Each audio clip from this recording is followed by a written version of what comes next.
Hello. In this video, we will see the huge part of life, that is the relationship with our friends. The ones we chose from among millions of other people to connect with. It is there that the self expands beyond its personal boundaries and interacts with other people. This is where the great adventure begins. Friends are people with whom you connect or relate for a little or a long time to a greater or lesser extent. Classmates, family members, neighbors, colleagues, your best friend, the one who shares your secrets, joys, and sorrows. How valuable is a friend to you? The greatest proof of the friend's preciousness lies in the fact that we have not each chosen a different planet to live on, but constantly seek to be with others, unless disappointments, betrayals have accumulated in our souls, and we have given up all attempts to make friends. It's not so much fun to play a game alone, let alone the game of life that lasts a long time. Have you ever noticed how you feel, how you behave when you are alone and when you are with a friend? How your emotion changes when he calls you on the phone or invites you to eat together? Did you have the feeling that you were more there, more here, more present, more willing to do things? Did you feel the experience a little fuller, more complete? Did you feel something stepping into a more open, larger space? Our mental space expands as our communication increases. To communicate equals to exist. Communicating more equals exist more. Did you notice that the day after a party, you remembered more easily the guests who talked the most and found it difficult to remember those who spoke little or not at all? Of course, it is good that our lines of communication are nice, pleasant, and free from misunderstandings and misinterpretations. Communication is also throwing a stone at the neighbor's head, but that will not be so happy.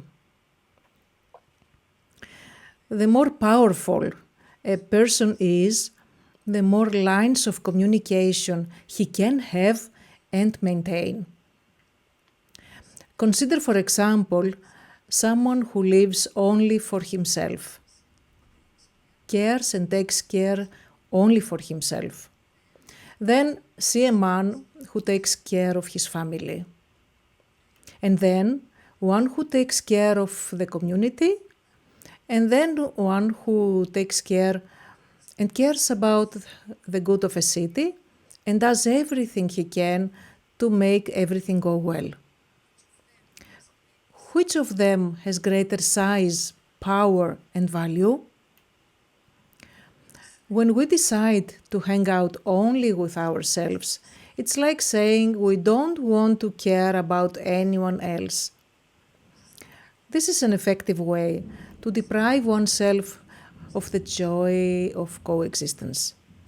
No one starts their life with this decision, but he may end up there because he doesn't know how to manage disagreements and disruptions in interactions with others.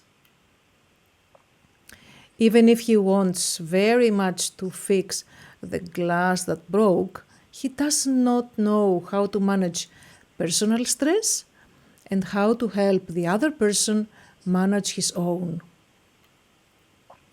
Fortunately, in the mental world, where our connections with our friends really are, there are no glasses that never work again, but lines of communication in which you are at the one end and your friend at the other. Most of the connection exists in the mental, immaterial world, and the smallest is in the physical reality. All of you haven't seen a friend for a long while, a long time, and when you meet them again, there is no difference in how you feel about them. As if there were no empty space. Instead, we may live with someone, we have grown cold, and feel separated by a few light years. Our relatives, even though we say we didn't choose them, they can also be our friends. And then the family is happy because the connections are real and enduring. Who do you say chose our relatives? Did a foreign reason push us to be born into this family?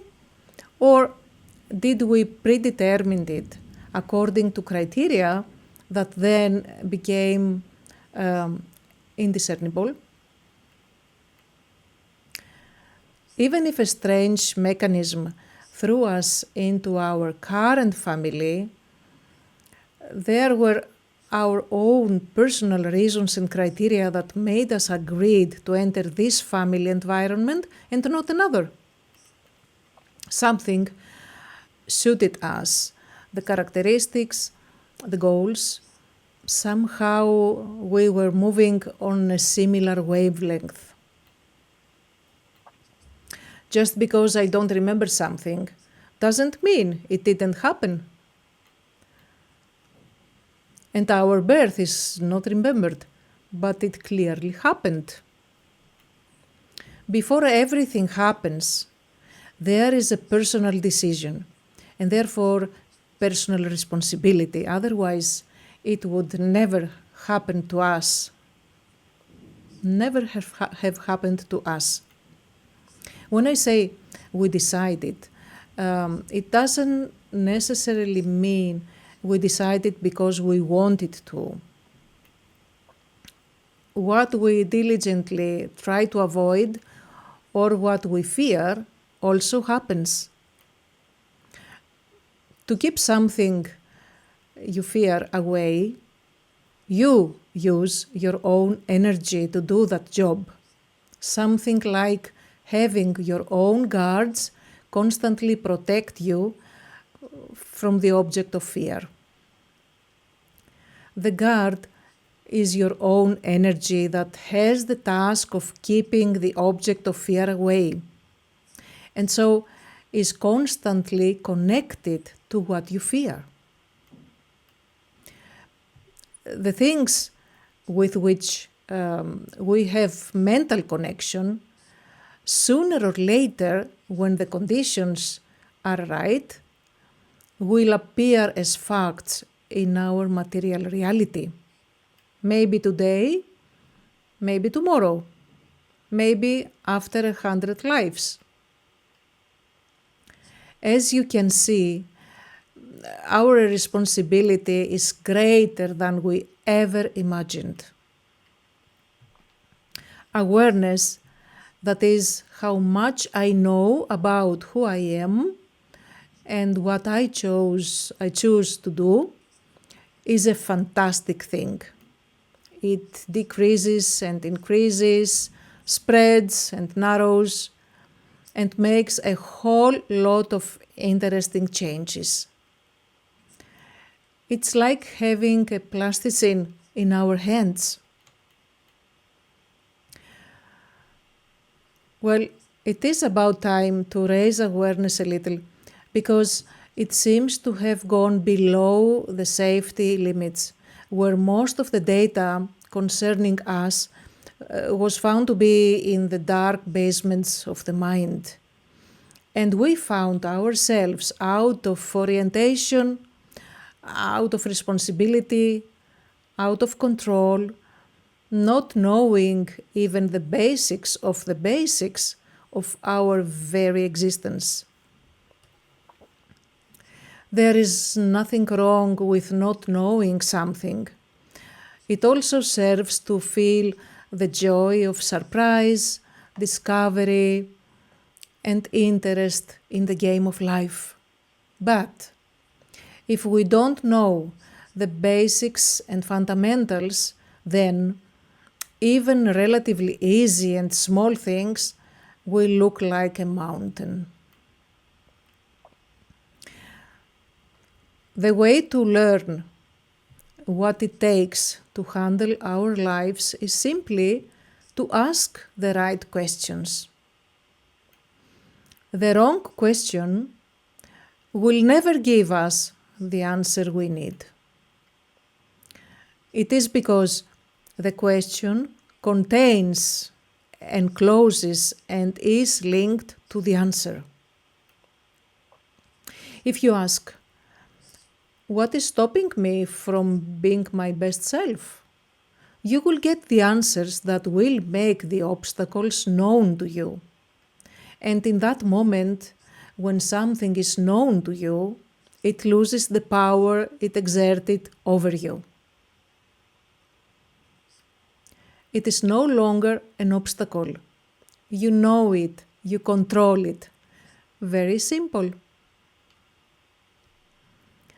Know the truth, and the truth will set you free. Don't the wise say? They don't mean something like the ultimate truth. That doesn't exist anyway. They mean the truth about an issue, the one that interests you every time. The truth about the obstacles you try to handle as you struggle to do well. Then your potential, your ability to succeed is released. This is your freedom. Interest in knowledge will make you acquire it. Before you learn anything, you must want to learn it. This does not mean that if we know how to fight and if we have the weapons, we will have won the battle. The battle must be fought, and we must use our knowledge and equipment to have a chance of winning. What makes the big difference is how much of my knowledge I use. If I know 10 and use 9, I have a better chance of making it than if I know 100 but use 1. If you find your friends valuable, then this video is all about you.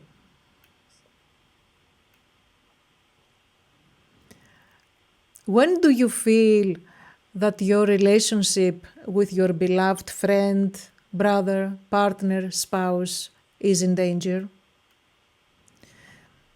The first indicator is sadness, which means that we begin to feel our mental space narrowing. In the worst cases, we may feel that our universe is collapsing.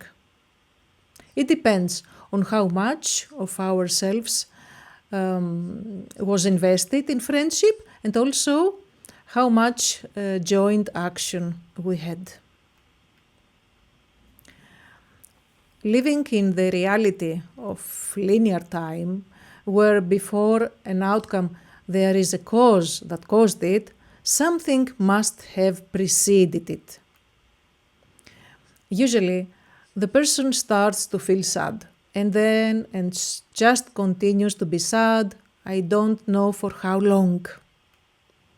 The longer he continues, the more he attracts to him other sad energies that may have nothing to do with what is happening in the present time, but were simply attracted from somewhere else because they have in common the characteristic of sadness. Where they were or where they sprang from does not matter, because in the mental world the important element is connections and similarities, not time and place.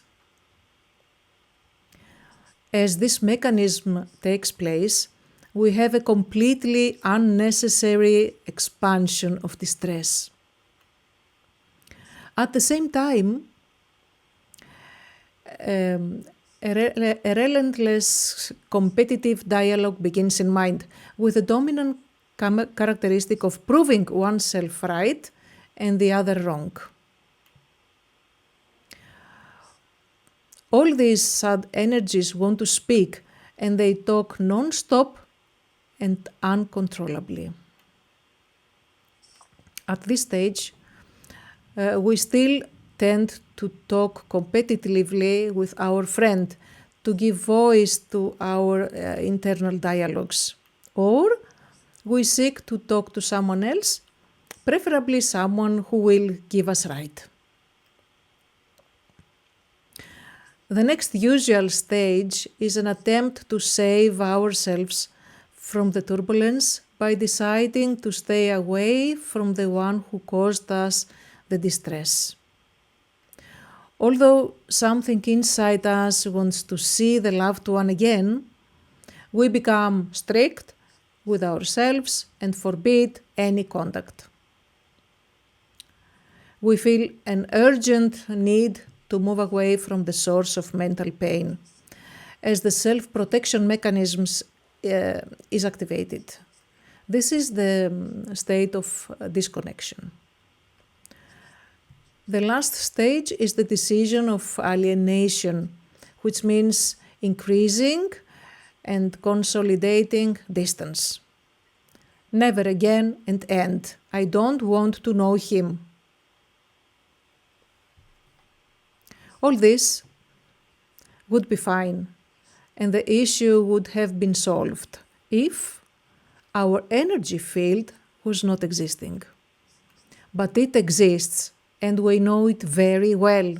Every time we say and feel that we have energy to do things, or that we have no energy for anything, we are talking about this field. It is the place in which we find intentions. The intention is energy. Intention contains the energy potential, so the things I intend to do are done, and not done the things I don't intend to do. To create the above three stages, we used our own energy. Everything we do is done by our own energy. In other words, we used a part of ourselves and gave it a task. And now, the part of ourself is in a state of sadness, competition, disconnection, and alienation. Isn't that what we created? The fact that we removed all this to save ourselves did not save us. It is a pretense of salvation, and really the part of ourselves that was used to create alienation lives and reigns in our energy field, is in a bad shape, and affects the rest of our existence and action negatively. It looks like we put heavy curtains so we don't get in touch with the sadness, but the sadness is there. It was never freed. It was never turned into something else. The loss of a friend almost always comes at a great mental cost. The above sequence of phenomena, although common, is not at all necessary. There is another way.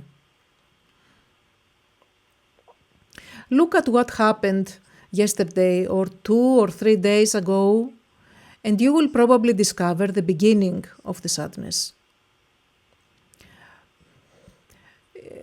You may not have agreed to something that was important to you. An agreement may have been broken. There may have been a misunderstanding or misinterpretation. There may have been a betrayal. Give yourself some time. Look carefully until you find out what caused the sadness. Recall the facts to the extent you can look at them.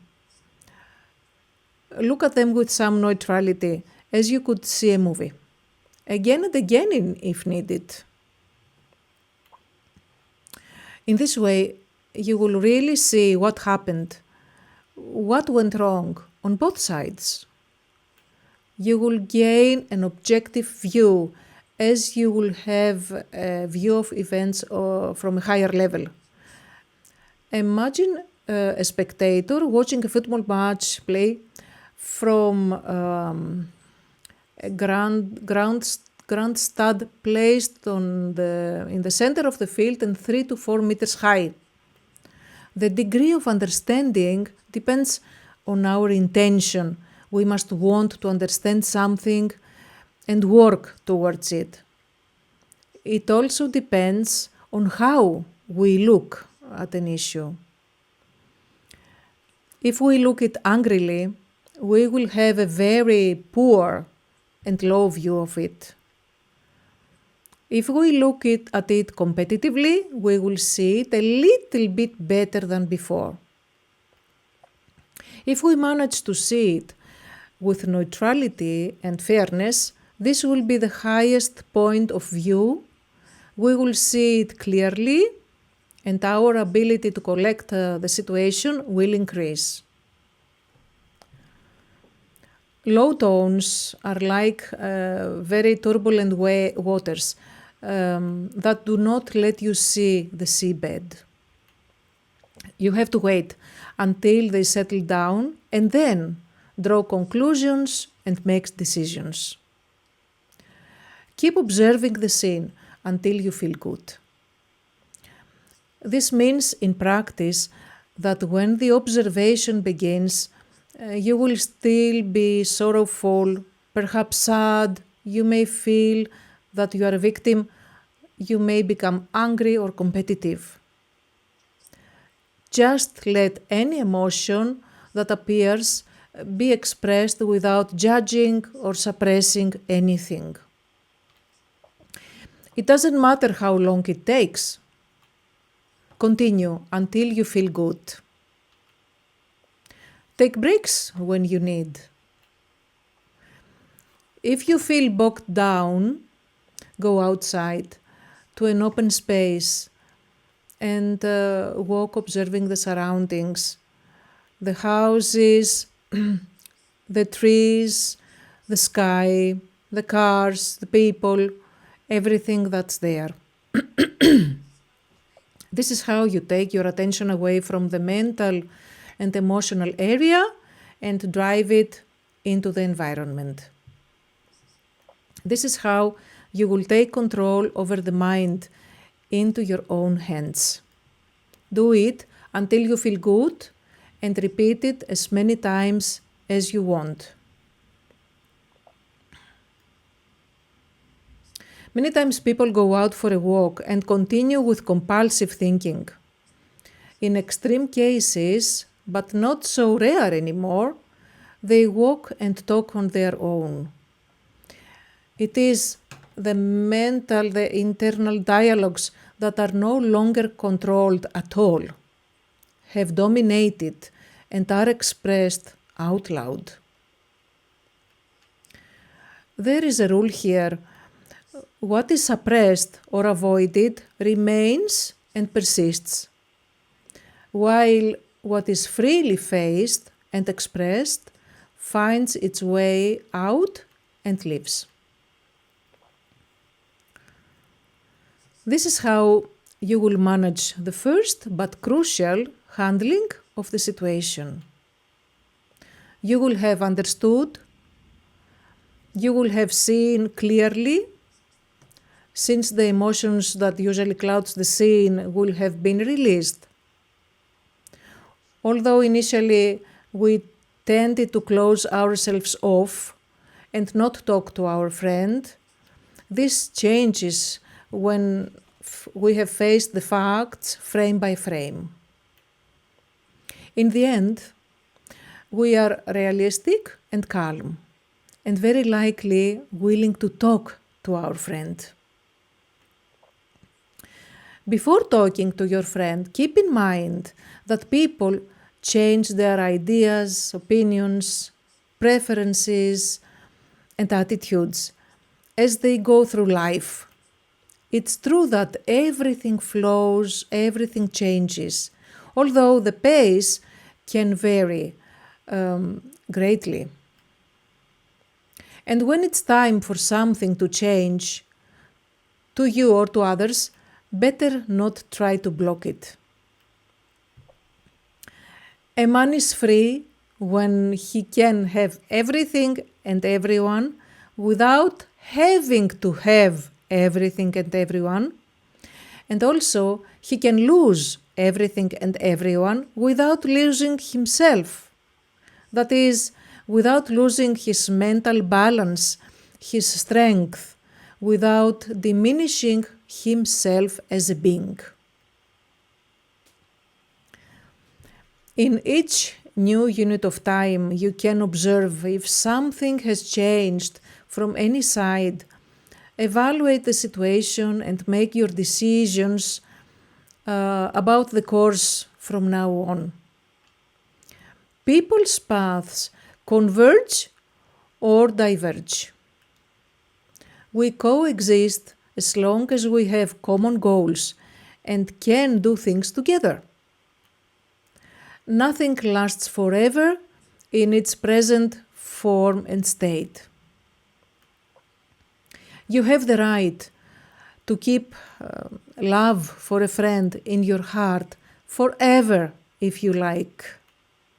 But how close or far you will be to him in the game of life and over time depends on how much your current ideas are in agreement and whether you can do things together now. Two siblings play together all day long when they are young, and when they grow up, this changes, as they each create their lives in a different way. There is no need to diminish their love. You are free to love as much as you wish. If you can't share experiences with the friends in the material world, you can do it just fine and absolutely freely in the mental world. There are no limits and obstacles that we have here. It is enough to have a little imaginations. Man is a multidimensional being anyway. The discovery of this truth makes our time very interesting. Before George became your friend, there was the first meeting and you started talking. As the communication continued, you felt good and began to enjoy each other's presence. And of course, the warm feeling of companionship. You talked more and discovered that you could do a few things together. And as you shared common experiences, your friendship was established. The dominant element, what causes and installs friendship, is communication. It generates the will to be close to each other and reveals the things we can do together. We will use communication as the main tool to correct the sadness that now exists between us. No matter how reluctant you are to communicate, know that only this will save your friendship. You will use it to warm your hearts again and regain the mood to do things together.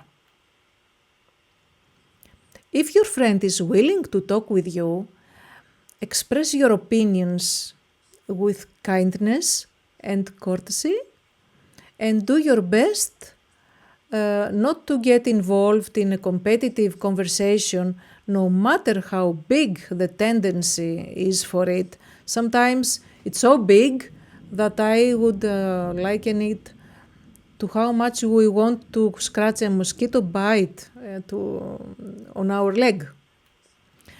Practice coolness, as it will give you control, as opposed to coldness, which is an automatic self-protection and mechanism and makes us at least unpleasant. You don't have to pretend to feel good when that's really not the case. As you speak, you will see that you will feel better anyway. It will come by itself. The purpose of this communication is to express from both sides all the facts concerning the subject. The more that comes out of you, the more the situation will be discharged. The facts, thoughts, feelings, opinions, ideas related to it. For this to happen, of course, it needs to be clear that we have no desire to judge and condemn, to prove ourselves right and the other wrong. Right and wrong are usually divided, and everyone for his part is right according to his own point of view and through filtering his own beliefs.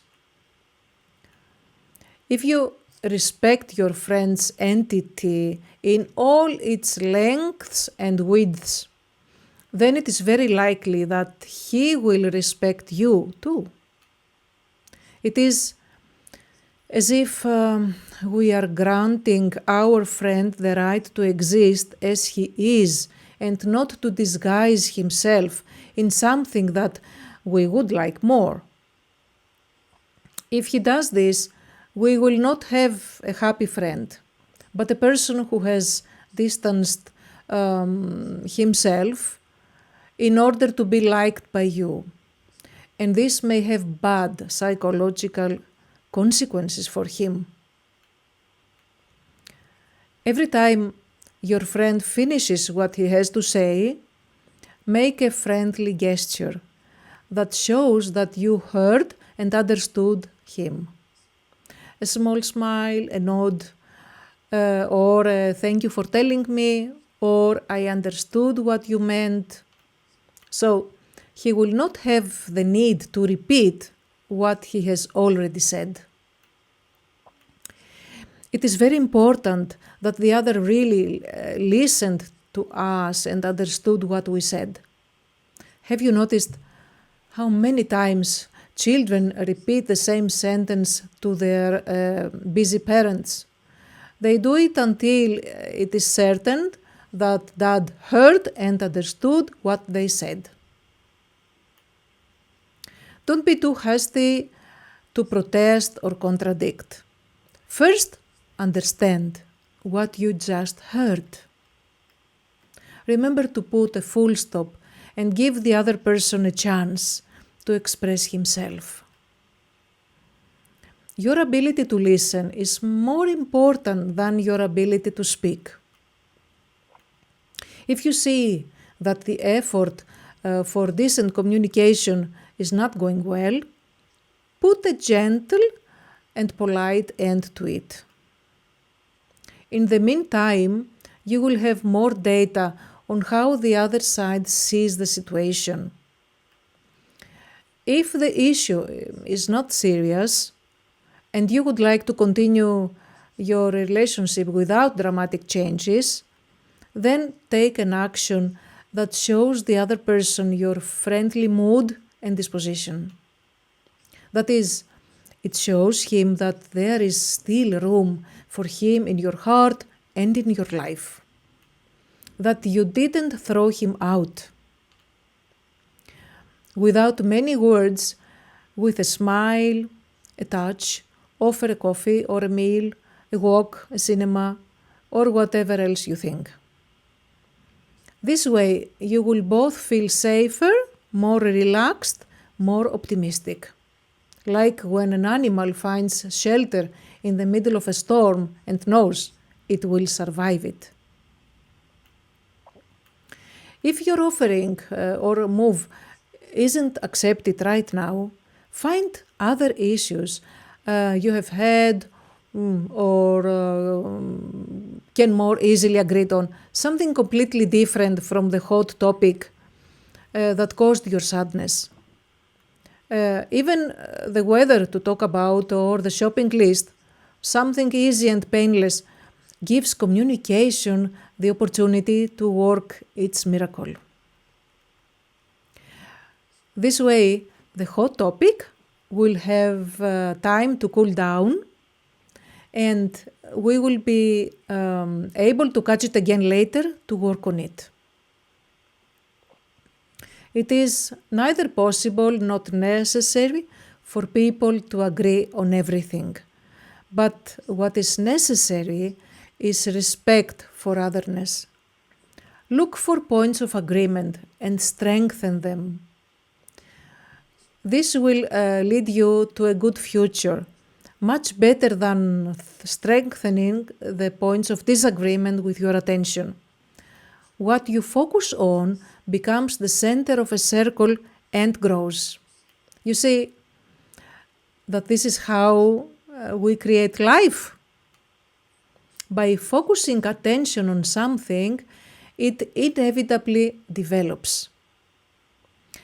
If you don't like something, then simply withdraw your attention from it and you will see that it will wear off and eventually disappear because it will not have the vital energy that you provided through attention. Get inventive. Use all your intelligence, all your flexibility you have to help friendship continue.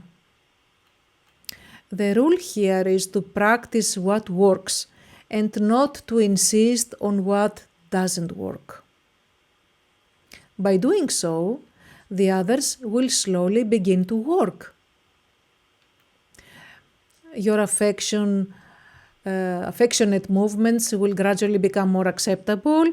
Your communication about the sad situation will also become possible. And so the energy trapped in the sadness will be completely released. And you, observing all this development, will have learned something that you didn't know before about yourself and the other. If you feel that you or your friend needs some time to reflect on the whole situation, to see it more clearly, give that time. It's precious time.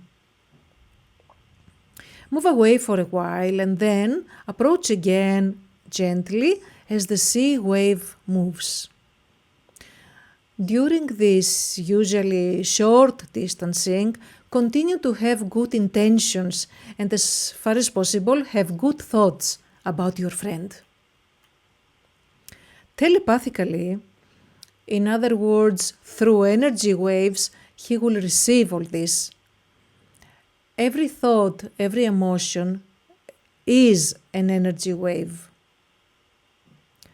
We just don't see it anymore, like we don't see electricity either. We perceive its existence from the results. If you feel that your friend's heart is cold for you, it most likely means that there is someone in your environment who very secretly but diligently talks to him negatively about you. Make an effort to find out if this is the case. Make an effort to find out if this is the case. And the fact that this influence will come to light and your friend will realize it, will stop acting negatively on him.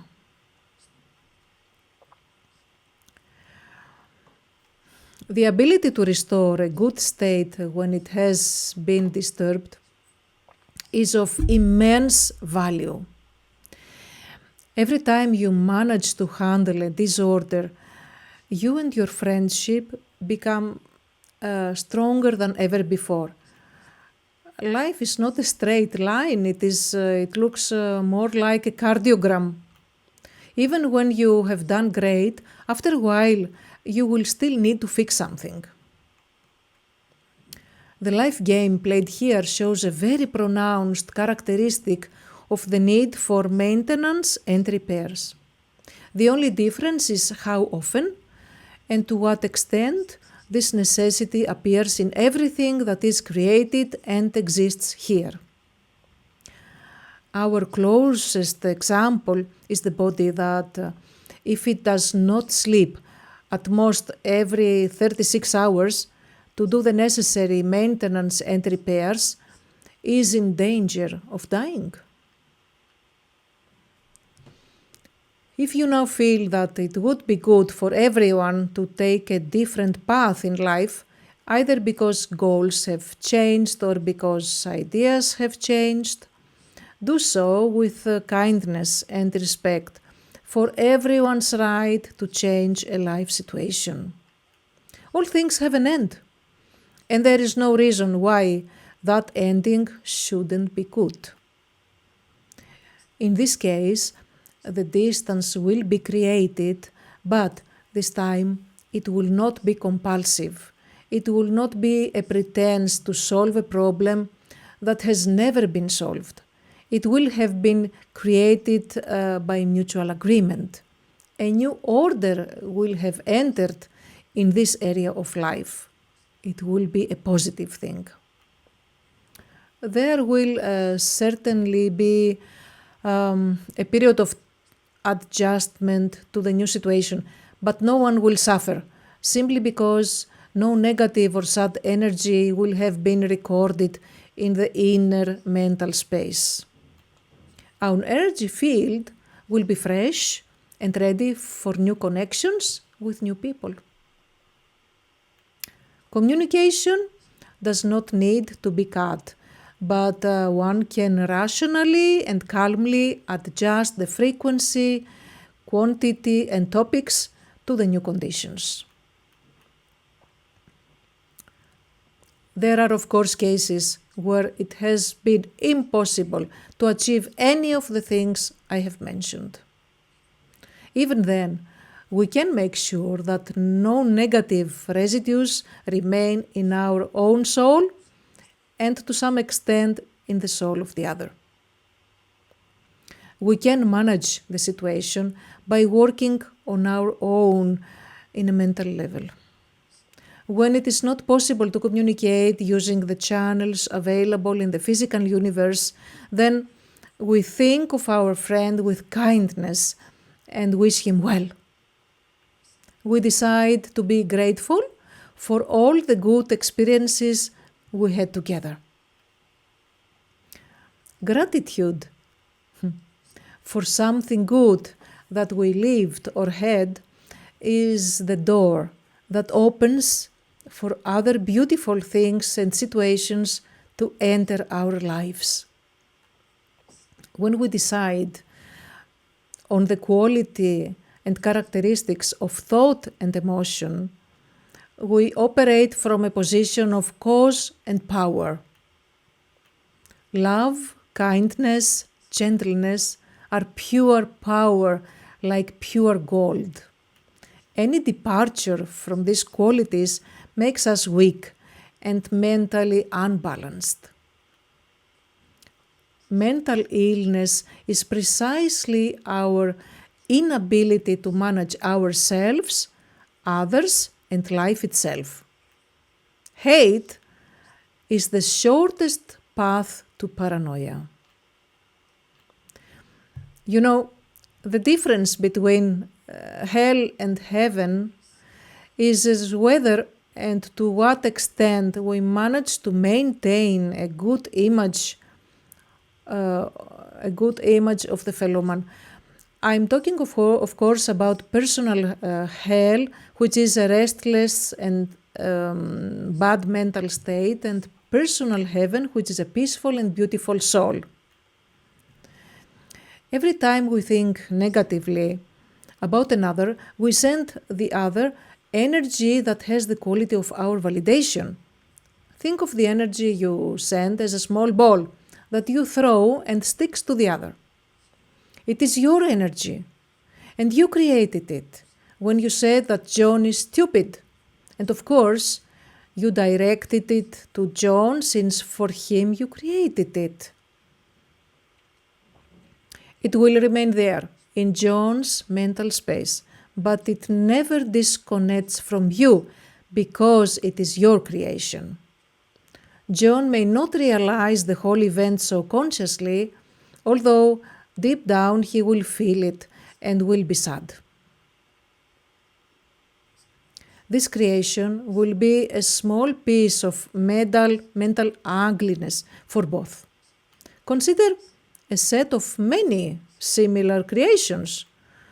What will we have at the end?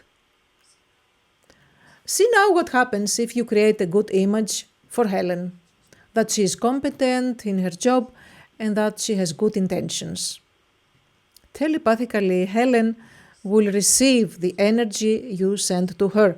She will increase her self-confidence and her intentions will become even better. And you will have created something that will be good for both Helen and you. We have an inexhaustible capacity to produce energy. The only limitation that can never exist is the one we impose on ourselves when we see that it has become a habit for us to produce negative energy. We limit our own ability in order to stop evil. Whether we like it or not, we constantly duplicate the thoughts, feelings, and moods of others. And it doesn't matter if any of them were expressed verbally or practically in front of us, if they were perceived through the channels of our physical senses. Have you ever noticed how it felt to walk into a house as a guest when people who were already there before you spoke negatively about you before you rang their doorbell? Did you feel a little uncomfortable for no apparent reason? It was because you duplicated what was happening in this house before you entered. When we duplicate something, we become that something to a certain extent. If you knew this mechanism, you wouldn't have to feel uncomfortable. You would say, in fact, there was probably some gossip here before I came. And you would continue the visit just fine. Your good mood probably would make the hosts see you more positively. The value of being aware of such phenomena is that it is easier to gain control. We can decide whether to allow an outcome to happen to us or not. We can also, and would be expected, decide whether we want to produce an effect on others. So we create ourselves and others with our thoughts, with our decisions.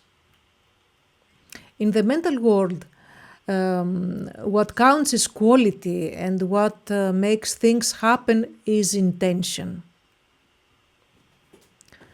You can do all this honestly, which means you don't have to fabricate fake traits for others. No one is either perfectly good or absolutely bad. Why not identify the good qualities of the others and strengthen them with our acknowledgement? A good way to discover the good traits of another personality is to remember how it was at the beginning of the acquaintance. This period of time is magically beautiful, in that the best features have risen to the surface to attract each other's attention and interest. They did not cease to exist because they are not they are no longer so obvious. They went into the background because as circumstances changed, other characteristics seized the opportunity to appear on the scene and express themselves. Something like a football team, where some are now playing in the game and some others are sitting on the bench waiting for the right moment to get into the game too. You know, man is not a simple thing. On the contrary, if we observe ourselves and others, we will see an extremely wide variety of in moods, behaviors, roles, ideas, characteristics.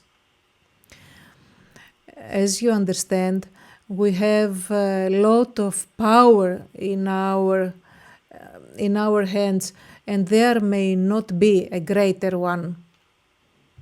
No matter how many times you fail to implement all this, the fact that you will know what the ideal is and will want to achieve it next time will make you gradually gain more control over the management of thought and emotion. If you fail in your attempt, of course you won't feel proud of you, but you can at least be tolerant and compassionate with yourself. Do an analysis to identify the points that failed and those that you did well. So you come closer to future success, and there doesn't seem to be any other way. Skills are built little by little, and life constantly gives us opportunities, or we seek to have them. Perhaps, after all, everything is done only for this purpose. And if this is true, then we conclude that the creation of human ability or capacity is the ultimate goal of existence. Acknowledge in yourself the fact that you tried, or at least that you sincerely wanted something other than what happened. Leniency is clearly a better method than sentencing. Man is good at his core. For some reason, and under certain circumstances, he may deviate from his good nature. We can always do something to come back or help another come back. How else could our common paradise or a new world with better features than the current one ever be created? Love, friendship, companionship may be the most precious things in life and seem to be the most sensitive. They need attention, care, and protection to continue to have them. Prevention is, of course, better than cure. Before anything appeared in material reality, it had already been born and raised in the mental world. A current difficulty that needs to be handled started as a small dissatisfaction at first, then came a small disagreement, and then added a little disappointment, something that upset us, and we kept it inside, and so on. Many little things eventually make a volume. We can avoid this development by using a very, very simple way. The way is, of course, communication. Talk to your friend about what's bothering you, or what you would like to be or be done better. Encourage your friend to tell you if something is bothering him or if he has an idea of improvement. Do this on a regular basis. I don't know of a more effective way to keep a relationship clean and well-groomed and lasting over time. Just like you clean your house every week. It takes incredibly less effort to tidy up a day's clutter than a year's clutter. Of course, you need not to be bothered when you hear that you are not perfect. Being perfect is very boring anyway. It is very important that you do not feel like sentencing your friend to life imprisonment because he is not perfect. On the contrary, keep your humor. Tomorrow is a new day, a new opportunity for self improvement, and life is always a miracle. Circumstances are only the way in which the miracle of life appears in our material reality. Now, if you ask me, why should I do all this and not my friend? It's because you now know. You learned. Knowledge does not come alone. It brings with it as company the responsibility. They are inextricably linked. If we gain knowledge and deny responsibility, the next thing that will happen will be that we will reduce knowledge. We will begin to prefer not to know something for which we are not willing to take responsibility. If you fell into a well together and you discovered the ladder upwards, you are responsible for his own climb. If, of course, he wants to. You cannot help someone who doesn't want to be helped right now. But the fact that you were willing and tried will give you peace of mind and the freedom to move forward by writing the next pages in your book of life.